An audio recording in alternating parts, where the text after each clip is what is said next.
You've just arrived at the SubverCity station, way, way below our nearest neighbors on the terrestrial surface. Due to spatial folding and advanced temperature control, this station can accommodate a multitude of platforms, docks, runways, hangars, bays, landing pads, hubs, launches, and a really pleasant food court. And in the last 100 years, the station has added interdimensional portals for crossing into separate universes and classified high-security wormholes for visits to change the past. And wormholes which have always been here for visits to the past. Also, we have spaceships. Now that you're here, just tune your headsets to just above the audible hearing range for your species and pick up the SubverCity Transmit.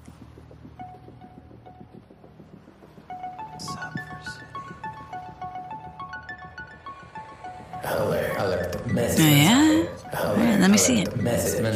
Yeah, okay. Sure. Peeps, I've just received a communication from our very own insecurity guards. They are on the lookout for a lost, double-edged communicator last seen in a hydroponic diversion tunnel. The device, which, just if you haven't seen it, it's small, black, and kind of squarey with the surface appearance of a walkie-talkie, is one of the few reality-to-fiction relay devices and is vital in the insecurity guards' ongoing efforts to rescue the ragtags, threadbare, and downhearted that they find in their covert blanket searches of the upper adversity.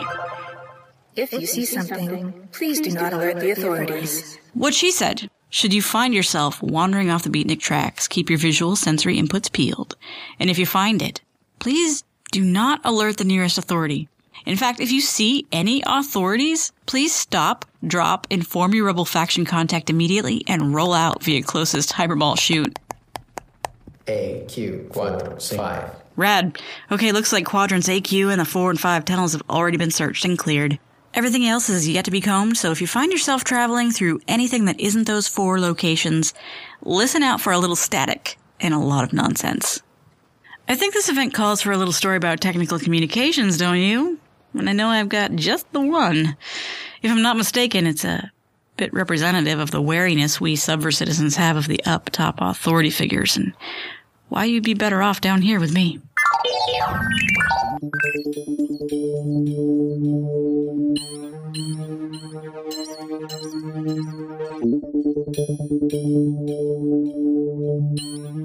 Delimited Detention by Stiebens. Fat 40, my ham radio friend, claimed last week to be enacting a plan to wake up America. GMA, he called it, like the television show. Needless to say, this rush to arms frightened any revolutionary tendencies right out of me. Truly, I'm cured, I think. Don't get me wrong, I'm still what I'd call a pissed-off citizen, but I prefer to keep my peon rights for as long as I can. But back to Fat 40. A guy I've never met in person who, in his many flat but effectual pronouncements, exhibits the cunning of a mechanical or electronic engineer. I know the type. I actually love the type. While you're probably thinking T. Kaczynski in a cabin, neo-ludical leanings are far from the mind of the sophisticated anarcho-technic. My cousin, so fun to spend the summer with as a kid, comes to mind, as do many Germanic figures down through history who habitually dined on potted meats, had poor hygiene and cool toys, and worked slavishly into the night in garage labs. This fact is what scares me about Fat 40. Rather than overthrowing governments, he, at his age, should be counting the proceeds gained from inventing a mechanical toilet seat lifter or some other consumable. Further evidence, he is an advanced user of next-generation encrypted automatic link establishment, ALE. Forget the internet, hackers, and would-be smart grid disruptors. Encrypted ALE is the drink of choice for real domestic terrorists. It can connect with SATCOM reliability in the middle of a nuclear strike and can transfer to a global audience any form of data, including digital television. We're not talking your papa's CB slung beneath the dash of a Gran Torino, or even that Linux-driven MacBook you so smarmily hoist about in the cafe. We are not even talking. We are meeting.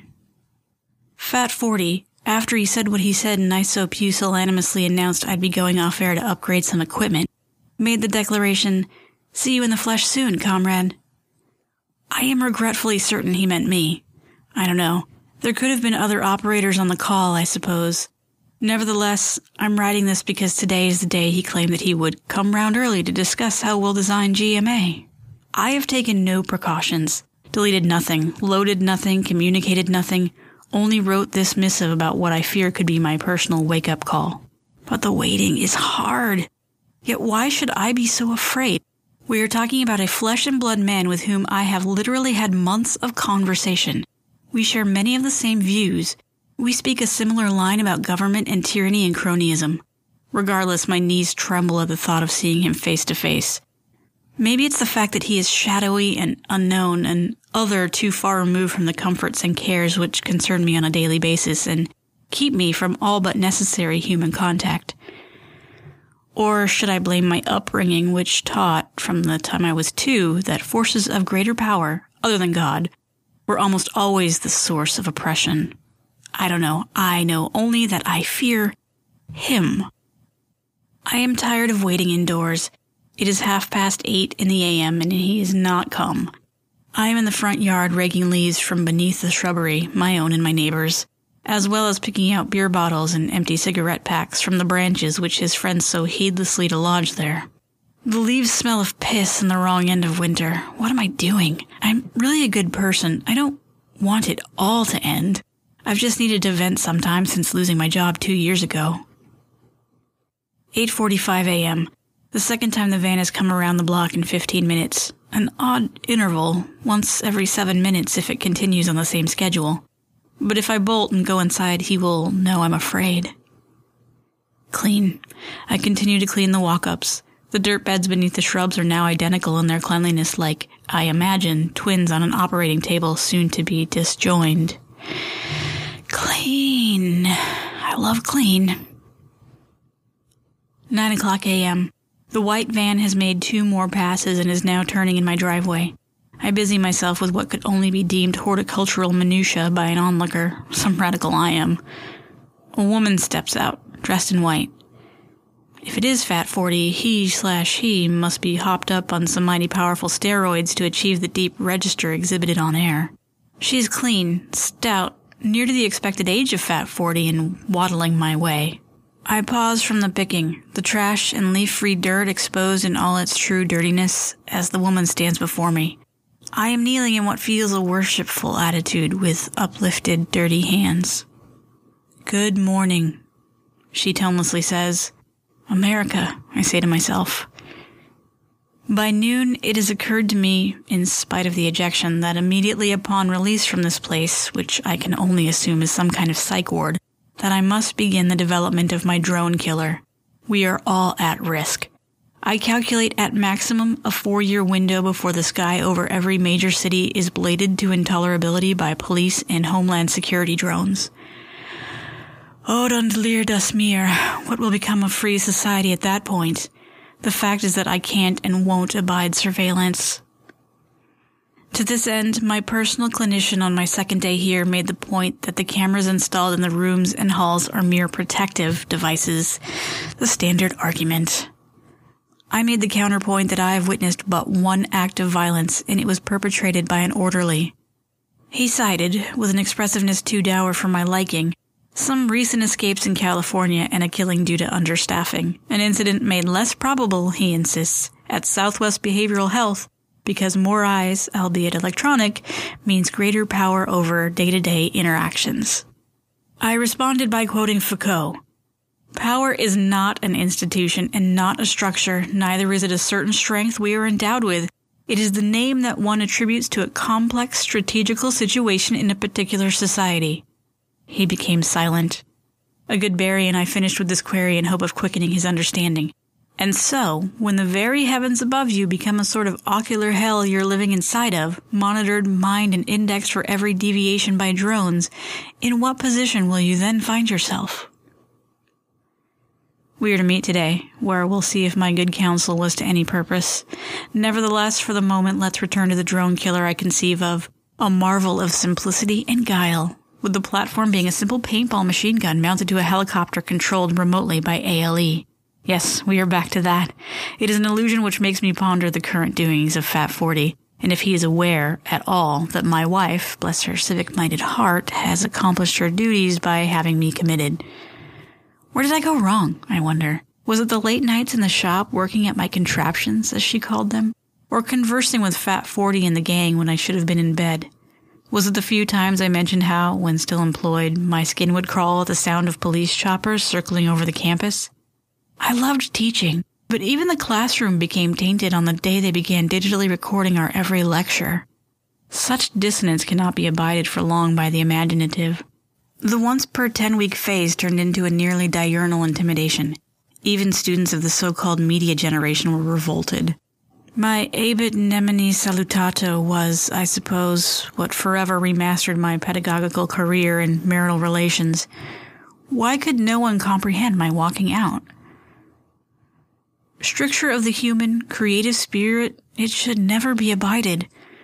I wonder if Bob Summers, according to his name tag, my so-called therapist, would willingly remit any hold he has on a private life. If I have my way, we will be talking in session today of the straitjacketing of reality entire, personal or otherwise, and whether or not he or anyone else should have to have their individual world diminished by the powers that purport to be all-powerful. Imagine, no, don't, abyssus abyssum invocat. Bob never showed. I asked in group for the next couple of days where he might be found and was scolded for going off topic. A week passed. No meaningful human contact came my way. My wife came by only once because, according to her, she needed time to think where all this mess was going. I swear she smelled of sex and skinny girl margaritas. Today is Wednesday, the beginning of the second week without Bob or my wife, and I have been summoned to patient processing. A behavioral tech whose ramen breath is nigh to unbearable just leaned low as group was winding down and spoke these words to me. "You're wanted up front. Meet me in the hall when this is over." Side by side, we trod the 10-eyed hydra of a hall to the main office, both for diverse reasons, with head down so as not to give off any vibes to the behavioral recognizers. I do not speak, nor do I breathe save through my sleeve, as the air has of late been weaponized. Our every step stirs the carpet bomb of freshener recently laid down. I gasp as we reach the office. No human is present. Behind the glass there is space occupied by 3 electronic presences tilting maniacally at empty cups and empty office chairs. My escort, knowing well that I know I'm being watched, doesn't have to tell me to stay put until the case manager returns. He leaves without word. Time thickens. I stand and shift, wipe my nose on my sleeve and lean and shift and wipe again until suddenly, behind me, I hear the whoosh of mechanical doors and turn, struck curious, as towards me waddles the very presumption of what Fat 40 would look in the flesh, based on video, save one reality-altering detail. He is suited and sports a smart badge. Rather than smile, an official grimness seams his lips as he reaches me. The foyer turns bright to brilliant like a production set, and I, with hands outstretched, ask in tones but a few of my countrymen could detect as timorous. "Good morning." "America," replies the muted scroll work in his handcuffs.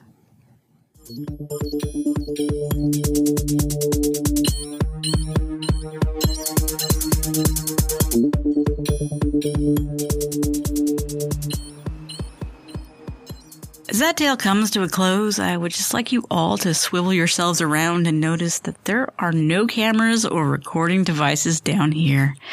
No one is watching you. But if you want someone to be watching you, we can accommodate. On sublevel 84 of the Orwell, there is a library supplied with frontal librarians. Sit, read a book, and bask in the gaze of the spiraling stairs. Another option is a crew of show drones that you can rent to follow you around for a set number of manic episodes. I hear this service is pretty popular in Narcissily. They have super good pasta.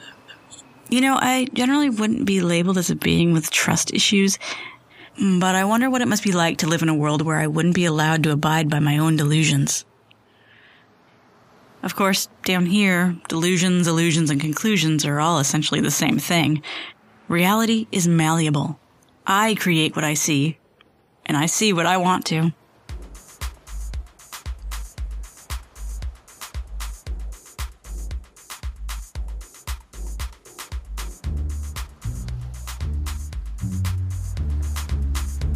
This week's story, Delimited Detention, was written by Chris Stiebens and originally appeared in the April 2012 issue of The Subtopian. The Subtopian magazine can be found online at subtopian.com. Special thanks to the editor, Trevor Richardson. Chris Stiebens is an author and assistant professor of English at Langston University.